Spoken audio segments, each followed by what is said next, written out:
Welcome everybody, my name is Shlomi Ron. I'm the co-founder at the Visual Storytelling Institute based here in Miami, Florida. I'm very excited to have an amazing guest today, Tim Sekou. He's the co-founder and CEO of Tint, which is a platform that helps brands aggregate, curate, and display any social media feeds anywhere they want, in essence. So he started 5 years ago when he realized that social content is practically siloed. You have to go to each platform separately in order to consume, and he figured out a platform that can aggregate user-generated content. Today, the company is boasting over 5,000 brands as clients from United Nations, Krispy Kreme, Lowe's Hotel, among others, that they all leverage Tint user-generated platform to add an authentic customer voice to their marketing program. So with that, welcome to the show, Tim. Thank you. Thank you so much for the introduction, and excited to share what we've learned along the way with people who are more curious on how to leverage user-generated content for their visual storytelling. Awesome. That's great. So maybe if we can kind of rewind the movie a little bit, and you can tell us how you got started in your journey with Tint. I understand that you had a different company in the beginning. Sure. So rewind back into when I was around 5 years old, my mother asked me what I wanted to be when I grew up. And I first told her either the first Asian American president of the United States or a hotel manager. So very different. And long story short, she positioned me and pushed me more into the political route because I always wanted to sort of solve problems in an efficient way with smart people. Mm-hmm. And so tried the political route, didn't work out, then went into business school to try out entrepreneurship as another way to still solve problems as my original sort of mission. And from there, took a class at my college where I went to USC down in Los Angeles. And the class project was to come up with an idea and take it as far as you can. Mm-hmm. Came up with the first version of what Tint is today. The first version of what Tint was today was called Hypemarks. And essentially it was more of a social bookmarking web application. Mm-hmm. And pretty much the only difference between us and every other social bookmarking application out there was that we collected content from your Facebook and Twitter, because we saw that whenever you shared content on there, it was like a form of bookmarking. And just didn't grow, didn't do that well. And so we kind of pressed the brakes and asked our customers or users at that time, what did they like the most? And they liked the aggregation technology, but they didn't like it on our web application. They liked it on their websites.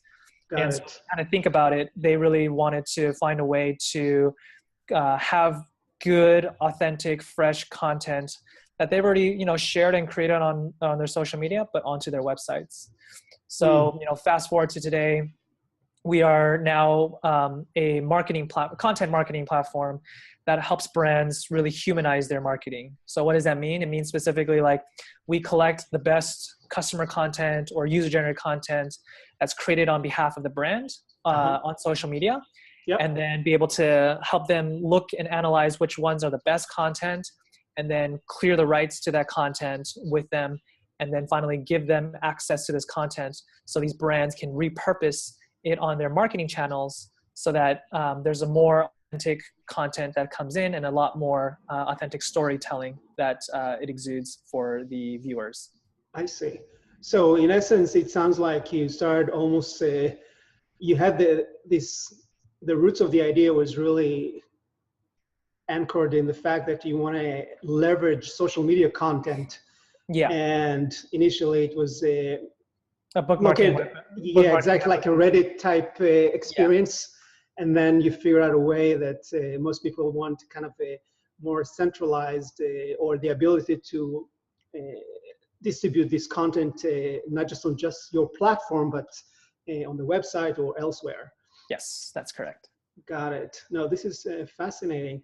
So since we are talking about, we are the Visual Storytelling Institute, we kind of try to distribute the gospel of visual storytelling. Yeah. And it's a fairly new discipline, as you may know, had its roots obviously in the entertainment world. And since now we all, like you and a lot of other businesses try to figure out ways to break through the clutter, then visual storytelling is one way to do it. So I'm kind of curious, what is your definition for visual storytelling? Yeah. So, what I think about when I think about first, I break it down to two parts. One, I think about storytelling, then I think about visual storytelling. Mm-hmm. So storytelling, obviously what differentiates a brand and a company from another one is their story. We all come from different roots. We all have our different cultures that we develop in our company.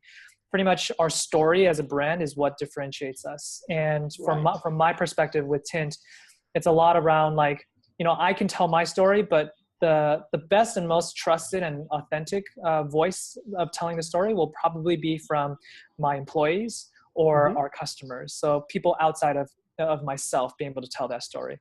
Now, to the second point of visual storytelling, we all can agree and understand that as human, we are creatures of imagery and visuals. Yep. It all goes into like, an image, speaks 1,000 words. So, yep. What we always kind of share with our brands and our clients is that we provide a way for you to authentically tell your story through your customer testimonials, your customer photos. And it doesn't even have to be your customers. It could be your audience. It could be your employees, really anyone around your community to be able to speak on behalf of you and be able to tell your story. That's what we try to achieve and share and share knowledge on for our clients. Well, that's awesome. Yeah, I can totally relate to this because in fact, my first experience with the UGC was I was heading digital marketing for a Serious Decision. It's one of the leading B2B research advisory firms. And, every year they have the annual summit. And as part of the digital marketing program, we actually mounted, if you can imagine, 13 feet by 26 feet giant digital video wall, in essence. I can still remember 90 tiles. And we created this custom interface that, again, used UGC content to kind of mirror, what attendees, 2,000 attendees were thinking. Right. And it was a fantastic, achievement. I almost, because I was kind of managing the project, so I really felt like people were treating it as a digital altar. They were kind of going there like, mesmerized by, seeing their stuff up there. And, and that's what got me interested in this category that you guys are driving, and seeing the power of people get amplified. It's like on a very small scale, I'm sure you could agree, it's almost like those ads where you have the scene as seen on TV. Yeah. So people are really, are empowered by being part of the focus of attention. So makes sense. And kind of turning them into heroes, basically. So no, this is awesome. So yeah, so when we think about from that perspective, user generated marketing is really about what you mentioned earlier, the problem of solving flat brand messages that goes every day. And if you think about all these Fortune 500 companies where the marketing team might dream up a program and then it has to go through legal, through PR, and by the end it comes out, it's completely Yeah, that makes a lot of sense, right? I think another way of putting it is in marketing today, a lot of what we see is buy me, buy me, buy me. I'm the best. I'm the best. Right. I'm this or I'm that kind of thing. So it's pretty much an opportunity for the customers to be able to be the best marketers for the brand.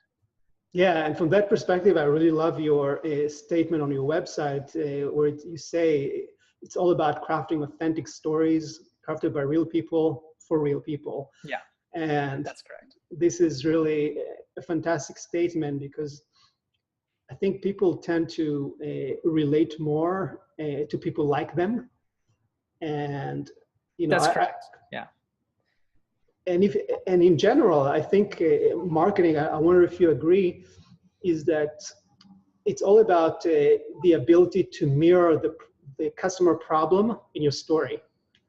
Absolutely. Yeah. So, I give a story where a couple months ago, as I'm an avid traveler and my bag broke, and, what do I do when my bag breaks? I look for another one. And typically where we start our journey of making a purchase is on Google, Uh-huh. and we'll make a purchase. I mean, we'll do a search, and you'll get tons of results back. And, there's just a lot of noise telling you to buy this one or buy that one. Right. And, when I found one where it was recommended by a blog post, and I went on their website afterwards, and then, still trying to think about making a decision, wasn't until I saw some great customer photos that were also using that bag that got me to, finally want to make that purchase, because I relate to those people who are using the bags, and I felt more trusted. I trusted the brand even more. No, absolutely. I mean, this is always the case, with I think I saw a stat talking about 83% of people trust their, friends or colleagues than, That's correct, than the yeah. brand messages. Yeah. So, yeah. So can you give us like a good sense of a tint when you help clients with their UGC programs? What is the end-to-end process looks like? Yeah, so pretty much from our perspective, what we usually do is we ask the brand, what is your marketing goal that you're trying to achieve? Mm-hmm. Typically it's engagement, but other times it's around conversions. So, depending on that. So for engagement, we'll say like, okay, if your goal is engagement, let's, start to create a campaign and come up with a hashtag that makes a lot of sense for your audiences to join in on the conversation. They'll, open it up to many different platforms like Twitter and Instagram, and even other platforms that are coming out as well, to elicit participation, and then basically have a call to action. And then sometimes these call to actions can tie to a prize or a nonprofit to help donate.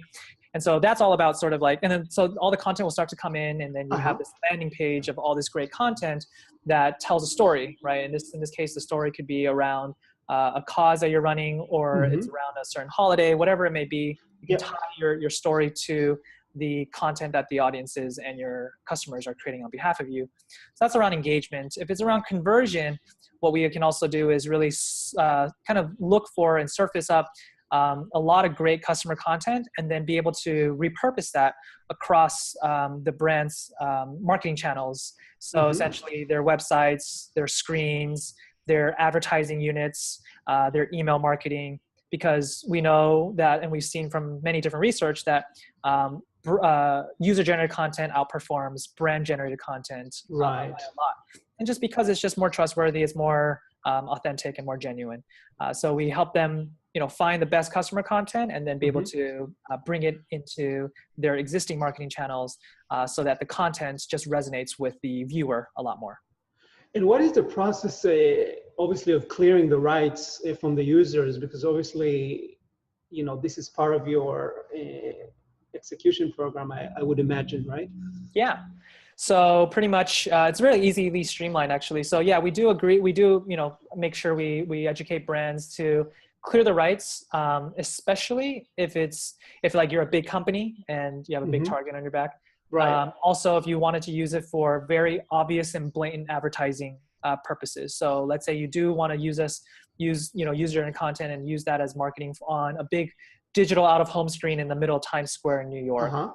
We do encourage you to clear the rights just in case, just because that's a big, advertising space, and it can be interpreted as advertising. But aside from that, what you pretty much do is you can come into our system, you look for the best content, we help you analyze that, and then you can clear the rights by typing a message, and then it goes directly into the comment box on like their photo on Instagram or their tweet. And then within that comment, you can also insert terms of service and terms and conditions URL, so the user knows what they're agreeing to. And then all they have to do is just press all they have to do is reply with a hashtag yes, and pretty much the rights are cleared. And then the brand then sort of takes that content and then repurposes it across their marketing channels. That's interesting. So this is in the use case where the content already been published, right? Yes, content has been published, and it's already existing out in the public. We don't look for any private content because we want to respect that privacy, but the public content already lives on the social networks. All we're doing is exposing it outside and elsewhere so that the brand can benefit from it in terms of, you know, being able to connect the emotional sentiment from the viewers, but then also give the author and the creator of the content their sort of maybe 15 seconds of fame. Right. So what happens, for example, let's get for example, in a context scenario where you want to capture a real-time content. How do you clear the rights then? Because this is something that's not, you don't know what's going to be published yet. Yeah. So with that, it's a good question. So with that, we usually advise the brand to come up with a unique hashtag that's very unique to like their real-time activation. This might be at an event. This might be in their screens inside their own retail stores or even their offices. So pretty much come up with a unique hashtag, because it's unique enough, and obviously this is subjective, but if it's unique enough, you can then argue that someone who uses that hashtag saw the call to action to say that, hey, join in the conversation to show up on the screen. So it goes into what we call implicit rights. So pretty much if it's unique enough and the call to action is unique enough, that means they were notified that, you know, use this hashtag to show up on the screen. And by them doing so, they already are cognizant of that. Yeah, that makes sense. And this way you kind of cover both ends, both, you know, past content and future content that's coming in. That's correct. That's cool. One thing that got me thinking about, you said earlier that clients come to you for typically two use cases or business objectives, one engagement, the other conversion. So as part of doing some research for this show, I saw that you guys these days are working on a new model for tint that pretty much mapping the UGC by the stages of the customer journey. And one of the things I want to ask you about that is that, at least from what I've seen, is that the mapping is done by the platform type. So if it's a product page, obviously it's going to be down in the funnel versus if it's a, you know, an advertisement in Jumbotron or screen. Yeah. But I'm kind of wondering, do you have also a differentiation to the content type? Yeah. Related to which channel it's on, right? Yeah, because obviously this is something that I don't know how much you can control. Maybe if you run a contest or something that gear people towards a certain type of content, then you can actually control like reviews versus just sharing an Instagram photo of the camera. For sure. So just to rewind a little bit for those who are sort of tuning in, you know, we sort of relaunched a new messaging and sort of vision for our company where the goal is around helping brands really humanize their marketing across their customer buying journey. So think about the last time you were looking to purchase a bag, and you know, how are you exposed to that? How do you know when you need one? You either break one, or your friend tells you about one, or you see it on a magazine, right? And so imagine that magazine, that editorial or that advertisement was not necessarily someone who didn't relate to you, but more so someone like you wearing that same bag and having a great review on that. That's sort of how we're thinking about really integrating authentic user-generated content and imagery into part of the customer journey cycle. Now, what you're asking is, does the content differ for each of these channels? And I absolutely think so. And the stages as well. And the stages, right? So yeah, so you know, you have your stages of awareness to evaluation, consideration, evaluation, purchase, and advocacy. Each of the stages have different intents for the buyer. Right. So yes, I do agree that the content, if obviously a more sophisticated marketer would understand that like the content needs to be different for each of these stages. And the same applies when you do want to integrate user-generated content into each of these stages on different marketing channels. So for example, on an advertisement, like a social ad that we integrate with, I want to have a photo of someone who has made a purchase and has had a great experience to get you excited about that. But then maybe on the evaluation stage or the consideration stage, you know, be able to find content that from a customer that specifically relates to their experience of something differentiating them, or something that really stood out to them throughout the buying experience. So the next question goes into like, how do I get these types of content? Right. That's where the sophisticated marketer would be able to come up with campaigns to be able to get the customers or the audiences or the community to create content for that intent.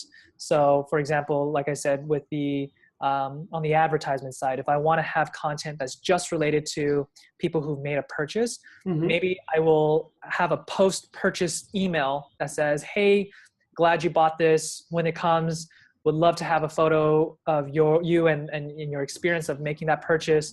And you know, if we like it, we want to use it for our future advertising. We'll credit you. We'll get you your 15 seconds of fame. We want to really celebrate you as the main marketer for us. And pretty much they would then use that on an advertisement. Whereas something else from the consideration stage, you would do another campaign that's specifically related to that type of content that you would need for that initiative. That's fascinating. So in other words, what you're saying is that basically marketers are working almost like choreographers. It can be a choreography, or you can be like an orchestra, right? You cue certain things to get the things that you want. Exactly, to stage the intent, as you said, yes, in order to kind of match it. And that's why campaigns are very important, because campaigns are sort of the kickstart and the jumpstart for the type of content that you would want to utilize for this visual marketing afterwards. Absolutely. Yeah. So now that we have some sense of the end-to-end process and your perspective about visual storytelling, and especially, you know, how your new approach is applied to the customer journey, can you give maybe one or two example of, you know, great UGC campaigns that you're very proud of? I think they are fantastic examples. And yeah, so I can give one example that's like more on a small scale and another one on a big scale. So one small scale one that I thought was really awesome was FedEx. So FedEx launched a sort of, so the problem they had was like FedEx social strategy was always very bland. It was like, you know, what would you share as a FedEx social manager? So what they decided to, and then they mentioned that they only launched their Instagram because everyone else was doing it. So they were like, we need to kind of press the break button and then sort of reset and understand what we're trying to do. So they launched this new initiative called FedEx in the Wild. And literally the tagline is letting our fans be our storytellers. So what they did was they essentially asked all their customers or even fans that don't necessarily purchase from them or use their service to like take photos of FedEx trucks, airplanes, mail, whatever it is in the wild. And so they would, you know, snap a photo and then, you know, use the hashtag like FedEx in the wild. And then the social media manager at FedEx would then be able to look through all of them and find the best ones, clear the rights, and then repurpose that on their own Instagram channel so that they can engage their audiences. So that one is more of an engagement side, but also as a second corollary effect, content creation, right? They're essentially outsourcing the content creation so they don't have to spend as much time or resources creating their own content on their social media. And as a result, they got around a 4x or about 400% increase in their follower growth rate in the first 9 months, because you have a lot of people just joining in and wanting to see their own photos on their Instagram channel and then making, you know, following them afterwards to kind of continually be inspired by what else comes out of that from their audiences. So that goes into the engagement marketing role that I sort of mentioned in the beginning. Yep. The second example I would probably want to share is around the conversion side. So this is one of our customers who we work with a lot, called Lowe's Hotels. And so what Lowe's does is they know that, you know, they're in a very competitive hospitality industry. There's a lot of options to choose from. So how can we best tell our story so that we can get more guests to be excited to stay with them? Yep. And so they launched a campaign to kickstart the content creation, like I mentioned in the past, called Travel for Real. And so essentially anybody who was guests of Lowe's would be able to take photos and essentially be asked to get the rights to that content.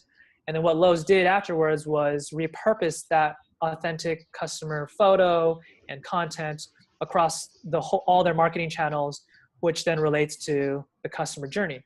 So for example, specifically, they would use customer photos on their advertisement units so that people would, when they first heard about Lowe's, they would see a kid just like them, or who would be their son or daughter, lying on a bed with their hands back and really enjoying that experience. And so Lowe's were able to use that content on an advertising unit. But then after that, they would also use it on their homepage, because when you land on their homepage, after you click on the ad, you're now evaluating and considering if you want to make that purchase. So right on the homepage, they have a slider of other customer photos or guest photos of their experience there. Not only, you know, their stay, but like maybe specifically at the pool experience, the dining experience, and then other entertainment opportunities around the hotel. And then beyond that, once you want to make a purchase or make the booking, you know, they have also other user-generated content within that booking page, so that in the purchase stage, you feel even more confident. So there's a consistent content experience that's very authentic, that's powered by their guests. And ultimately, it helps with the focus of increasing conversions, because at any time of your customer journey, you have content in front of you. Let's replace, or even supplement branded content that's maybe not as effective with more effective user-generated content or customer content, and then be able to convert the potential guest into a guest afterwards. No, that makes a lot of sense, because I know for a fact when I looking to book a hotel reservation, you know, I always check the product reviews, you know, and sometimes you get those tiny details like, you know, the swimming pool is the water is always too cold, or something, you know, minor like that, and it just stuck in your mind, and then the beauty of this is that the brand gets to control that story, but also be able to tell that story very authentically through their previous guests as well. Exactly, and I think from that perspective, on one hand, you know, your audience gets a very authentic story from real people, but it goes both ways. I mean, some people can actually put bad reviews because it's, you know.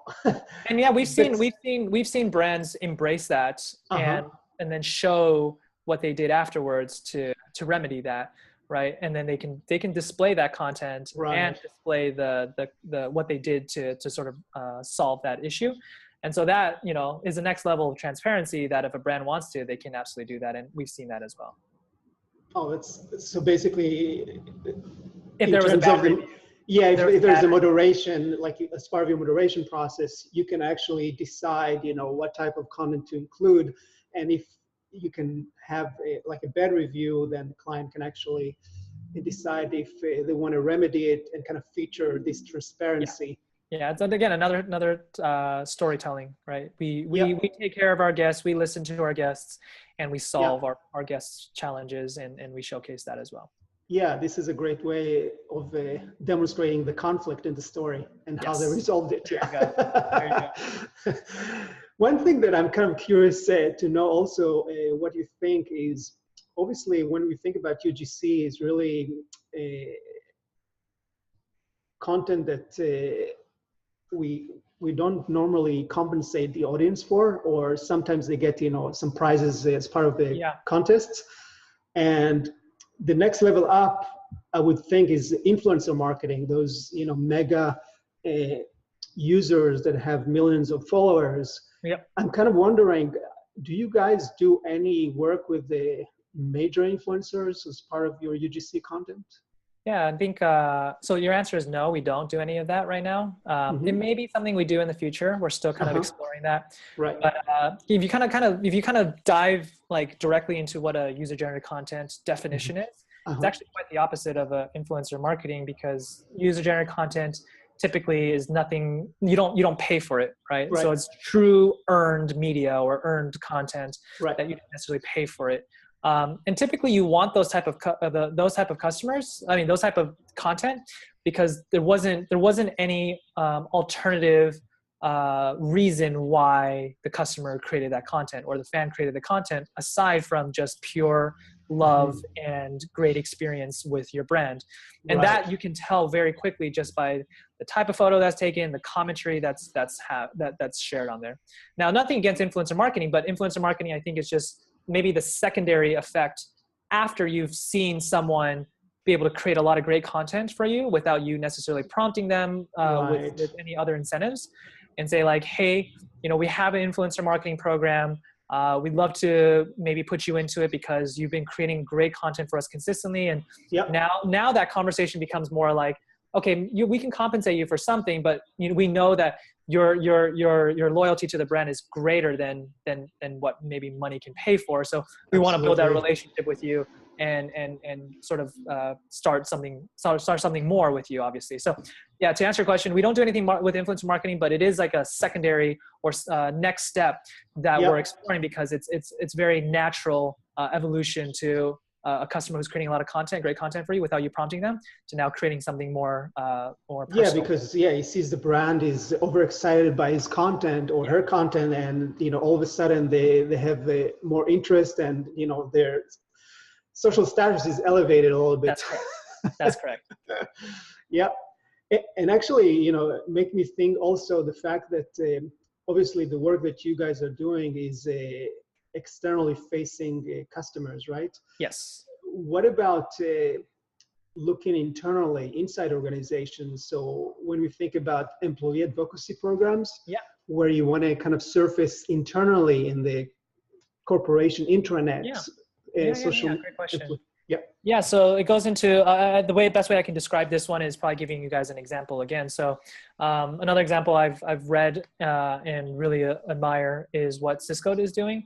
So Cisco is still probably doing what they call #WeAreCisco. And essentially their main goal with their initiative with this is more around engagement and a little bit of conversion. So in the engagement side, it's like, how can we really engage our employees, but at the same time, how can we recruit great talent and help them understand who we are? And so the best way to do so is really utilizing what we call employee generated content. Right. So what Cisco did was they created this hashtag and they said, hey, Cisco, everybody employees wise, use this hashtag at any given time throughout your day to really show what it's like to work at Cisco. And so they launched that, and some stats in 2016, they grabbed all that content real quickly. They grabbed all the content and then they dispersed it on their own Instagram channels. They created they used Snapchat as well to showcase those stories, and essentially got a lot of great results. The main one I'll kind of share is that they would embed this content onto their career site, and they got around 300,000 plus visits in that full year by integrating user-generated content, or essentially employee-generated content, into there. Because as a new applicant, if you think about it, as a new applicant, I can read and see what you think the company is all about, but until I see it from the actual people themselves, I won't believe it, right? So they got a big influx of traffic because now people were able to see what it's like to work at Cisco, and Cisco was showing that it was all powered through their employees. So what was the dominant format for those stories, like video or tweets? It could be both photos and videos as primary ones. Yeah, both photos and videos as the primary ones. Oh, that's cool. Yeah, because it makes sense, in organization when you want to, as you said, create this authentic voice of both employees, but also, in terms of knowledge sharing and kind of breaking silos and letting employees share their ideas. I think internal UGC is definitely effective. One of the things that I'm also curious to know is, as you said, as part of your end-to-end process, you work with your clients to achieve conversion and engagement business objectives. But can you talk a little bit about how do you measure success? What are your KPI criteria for different stages? Sure. Yeah. So there's definitely metrics for each of the stages that that relate to the part of the customer journey. So for example, if it's on the top of the funnel where it's like more of the awareness and the evaluation and consideration sides of things, it is more on like impressions and engagement. So each engagement though in each of these funnels are a little bit different. So awareness, obviously engagement means like, did they click on something? But on the research side, it may be like time spent on site, and consideration may be like if they click through to the purchase page afterwards. So there are ways that these brands are essentially like showing before and after, right? So on your website, if you do display this, before you did it, what was your time spent on site? What was your number of click-throughs? And then when you did implement this, we can also track the journey of them clicking on a purchase page afterwards and say like, okay, did you get more clicks after you embedded customer content onto your websites, and we can help them track that. So on the engagement side, to answer your question, the engagement side, the measure of success is really like audience participation and sort of clicks, and then conversion is really clicks and purchases afterwards. Right. And do you find that there are still some challenges in figuring out the entire attribution process? Oh, absolutely, all the time, because marketing is not just siloed with one initiative. You have so many channels you're pushing. You have so many campaigns you're probably running at the same time. So they're all attributing to that. So even when we say that, we were able to increase this by this amount, we can't fully attribute just to us because the marketing teams may have been doing other things at the same time. The only way we can do so is we can say, stop all the other things and just focus on this part, but that's unrealistic. So it's sort of, how we think about content marketing as a whole. We can say that, this content really helps with, increasing revenue, but in fact, in actuality, there were a lot of other things that attributed to that, whether it was some PR article that came out at the same time that led to the traffic of this blog post, and then this blog post then converted, et cetera, et cetera, right? So there's always a lot of different marketing attributions that could be tied to it. That makes it a little bit more challenging to say, it was this content that absolutely converted. Like, it does help, and there is research and science that proves that customer content is more authentic and more trustworthy. So there is scientific proof behind that. But to say it is all attributed to this is very difficult because marketing teams are always running different experiments and campaigns all at the same time. Yeah. This is like the wonders of the multivariate environment. Exactly. Basically, it's tough to, and especially when you think about the dashboards that each social platform has that definitely don't talk to each other. So how can you, I know there's the Hootsuite of the world that trying to centralize numbers, but. That gets very difficult. Yeah. Cool. So one of the things that I keep thinking a lot about is, where this whole future of visual storytelling is headed. And especially as we think about different platforms to display information. And since you guys are kind of trailblazing the multi-platform distribution of social content, from giant digital screens to, desktops, mobile, email, where do you think this whole trend is going to go? We're talking about, who knows, maybe next, in a few weeks, Apple is going to announce their new iOS 11 with the augmented reality that's going to level the field for a lot of AR execution. So where do you think this is all going? Yeah, I mean, even in the past few years, we've been thinking about that, where what if we integrated user-generated content into like VR goggles or AR technology, all these different technologies. And I think regardless of what medium comes out or what sort of marketing channel comes out, user-generated content, or essentially social proof from other people, are always going to exist. They've always existed since the past. But it's like what mediums and distribution channels will come out. That's going to be, I still think there are ways for us to get that right content into that right place. That's how we always think about the future in providing the most value. It's around getting the most effective content, which we're saying is really the customer content and user generated content, into the right channel and at the right time. So at the right time means, you know, which part of the buying journey they would be considering. Right. So yeah, regardless of which channel comes out, I think there are still ways to integrate it into those distribution channels. But beyond, you know, how we think about the future of storytelling, I saw this one slide that was shared by this one person. His name is David Berkowitz, and he actually connected with me afterwards after I shared this with my team, which is the future of storytelling might be what he's arguing, and sort of what I can think in a lot is called story making. Right. So instead of just telling your story, it's around making your story together with your community and with your audiences and with your customers.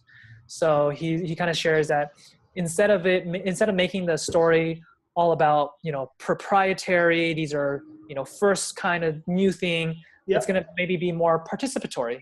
And the way to do so is by inviting your audience to create that story and make that story with you. Instead of making the storytelling all about centralizing it, what if we decentralize it and organize a group of, you know, great influencers or micro-influencers to create content for you? And instead of, you know, predetermining your story, what if we embrace the unpredictability of this story making by planning with your audiences who are going to be creating that content? So this is this whole concept of story making being the next step of storytelling. So again, in summary here, instead of telling your story, the brand tells a story. It's like, let's make a story together with our customers and with our audiences who our future customers will listen to more. Yeah, it's funny you mentioned David, because after you published your post, I kind of exchanged emails with him because it was a great intro for me, because I published a blog post as well. Are you a story maker or a storyteller? That kind of touch on that difference. And my philosophy is that at the end of the day, we are all playing a dual role of both story maker and storyteller, because even myself as let's say on the brand side, when I communicate a story, once you receive it, you add your spin to it. Yes. By definition, you are becoming a story maker, because now it has your personal touch. Then you story tell it. So we constantly kind of playing this dual role, and I think I think that's a fascinating perspective as well. But yeah, I can see us as individuals as storytellers, and then collectively we are now story makers. Yeah. One of the things that also kind of about regardless of the technology also that I thought was fascinating. Have you had a chance to watch a Black Mirror TV series? All right. So one of the things that probably at least stood out for me was there was one episode there when they talk about the future where, you know, people have like a popularity score. Oh yeah, I know that one. Exactly. So you think about UGC, you can think like of a future where, you know, your product reviews are becoming almost like your credit score, and gives you benefits in the real world. Yeah, I always say that. I always say the explosion of social media and smartphones unlock the keys for us to allow consumers like you and I to be storytellers and story makers for brands now, because they democratize both the smartphones and social media democratized content creation for all of us. So now we have a voice that we can emit out very clearly. And now, because that's not going to go away, it's awesome and to see that brands are embracing that more and weaving that into their marketing more and more. Yeah, and I think this influence power is really over time will turn into currency. And I think that's what Black Mirror was all about too. Like social currency. Yeah. So that was kind of interesting. All right, cool. So I just want to finish up for our audience. You know, now that we went through a nice journey of the UGC, visual storytelling, if you can give our audience maybe 3 tips of if they want to get started in UGC marketing, what are simple things that they could start to think about?